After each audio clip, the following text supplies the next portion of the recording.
Welcome to Rated Radio Plus, the show where artists and albums are pitted against each other while their songs get rated on a scale of 0 to 10. I'm your host, Shane Wyndham, and this is Pixies vs. Silversun Pickups. Hope you're ready for a fight.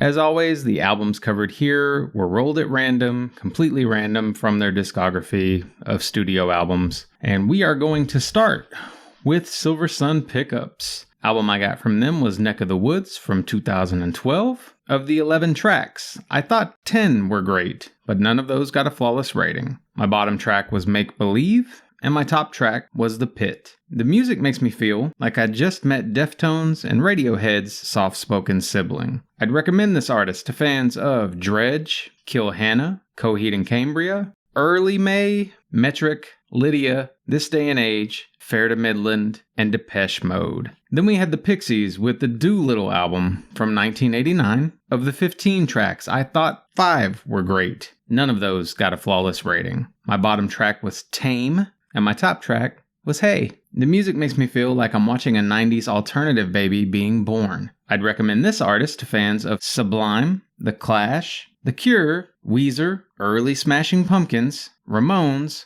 Blondie, and Misfits. There's more to come in just a moment. Just a reminder here to please like or subscribe if you're still listening, and remember, I rate way more music over on the Patreon page. You can see nearly all songs and albums I rate at no cost by clicking join for free at patreon.com/rated radio. There are even some extra perks to find there, like re-rated albums from early seasons of the show, and a quick reference for folks who only want to see how many 7s, 8s, 9s, and 10s each album landed. As a critic, Patreon is where I live, so come see the mountain of searchable content you're otherwise missing out on. This episode is meant for paid subscribers, but will remain free to hear until the next edition of Plus releases in a few months, because I'm cool like that. The winner here is beyond easy for me to call. I'm coming back to Silversun Pickups countless times over for their soft, ethereal take on intellectual metal. Pixies, however, while I fully acknowledge the unreal amount of influence they had on an entire decade of music, as well as own up to finding the majority of their music listenable, are mostly going to fall into that background decent category for me. Maybe it's because I grew up in the era they shaped, so the pickups feel more novel to me. More likely, though, is that Pixies offered up a lot of minor melody changes among songs, which only felt half complete in terms of lyricism, whereas Silversun tended more toward the lesser failures of repetition and some mediocre bridges.